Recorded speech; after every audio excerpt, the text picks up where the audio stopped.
The lake shimmered under the golden sun, a calm sanctuary where laughter and joy floated across the water. But peace never lasts long when an HOA Karen is around. Mark had invited a few close friends for a weekend gathering at his family's lakeside cabin. The air was full of music, splashes, and the sound of a grill sizzling. Everything seemed perfect, until a sharp voice cut through the air like a storm cloud. Karen, the HOA president, stormed down the path in her bright blazer, clutching a clipboard like it was a weapon. "This lake belongs to the community. Your guests can't be here," she shouted, pointing at Mark's friends who were just laughing near the dock. Everyone froze. Her tone carried the kind of authority that made newcomers second-guess themselves. Mark stood tall, heart pounding but face calm. He had heard stories about Karen's antics, but he never imagined she'd dare to confront him on his own property. His friends exchanged uneasy glances. Was she serious? Did she actually think she controlled the lake? Mark's golden retriever barked once, breaking the tension. Mark's eyes narrowed as he looked at Karen. She had no idea what she had just stepped into. Karen's heels clicked against the wooden dock as if each step was a declaration of ownership. She pointed at the boats tied to Mark's pier. "These watercrafts need to be registered through the HOA, and no outside guests are allowed. That's the rule." Mark's friend James whispered, "Wait, she thinks she runs this lake?" Mark didn't answer. Instead, he let Karen's words hang heavy in the air. She flipped through her clipboard, searching for printed bylaws to wave around. The irony was that her rules had no power here. Mark knew the truth. The lakefront wasn't part of the HOA. It was private, purchased by Mark's grandfather decades before the community even existed. But Karen had built her little empire by intimidating neighbors, making them believe she had power everywhere. Mark realized this was more than just about his guests. This was about her obsession with control. The smell of grilled food drifted through the air, clashing with the bitterness of the moment. Children who had been laughing minutes ago grew quiet. Karen thrived on fear, and she thought silence meant victory. But Mark wasn't intimidated.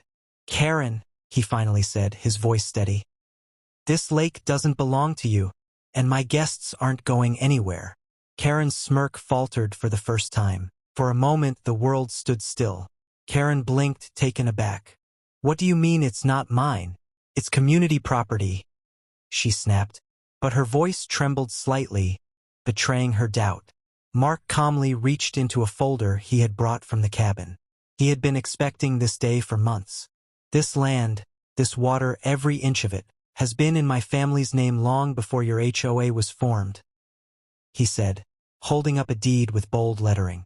Gasps echoed among the guests. Karen's face drained of color, but she quickly masked it with anger. "You're lying. Those documents can't be real. I'll bring this up in the next HOA meeting. You'll regret trying to embarrass me."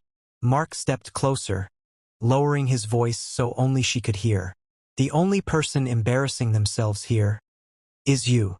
Karen's eyes darted between the papers and the smiling faces of Mark's friends, who suddenly seemed less afraid. Her power was slipping, and she could feel it.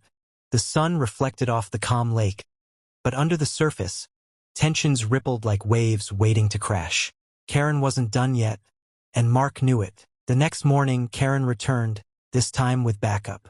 2 HOA board members trailed behind her, holding cameras as if they were gathering evidence. She marched up the gravel path, her voice booming before she even reached the dock. "This is trespassing.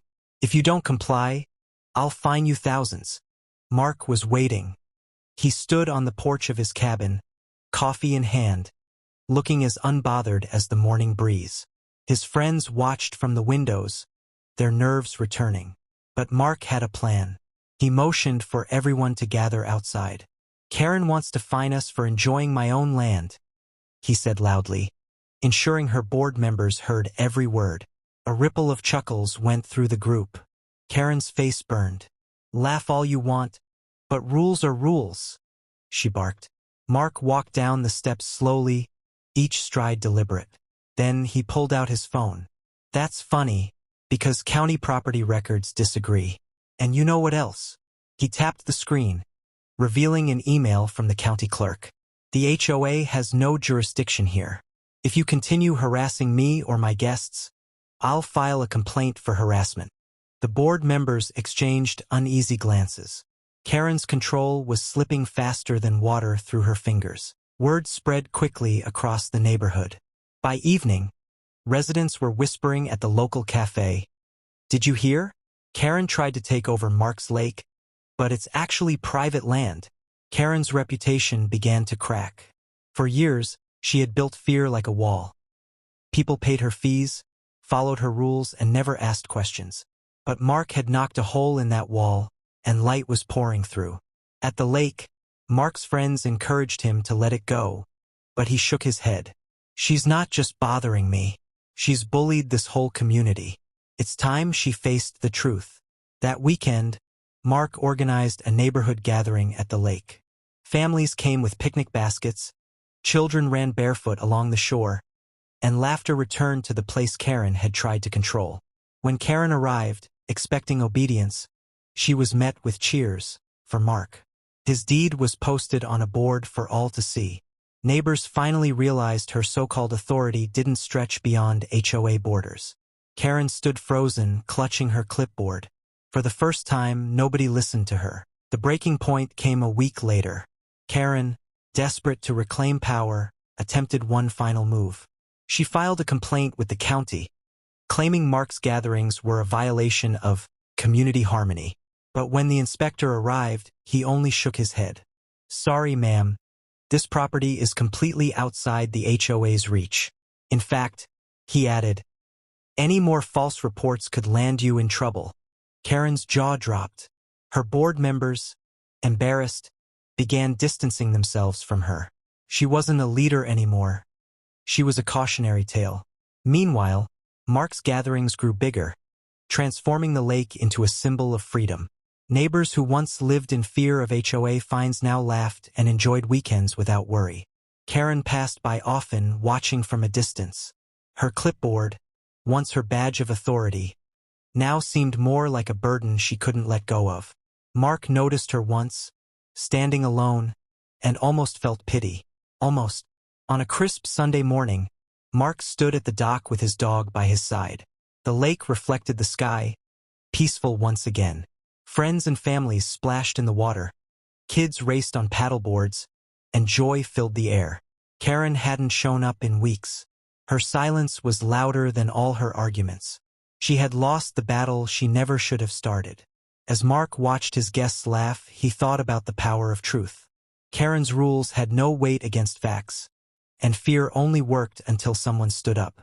All it had taken was courage, and the willingness to say, "This land is mine." And with that, the story of Karen's reign crumbled. Neighbors no longer feared clipboards and fake fines. They remembered that freedom comes from standing your ground.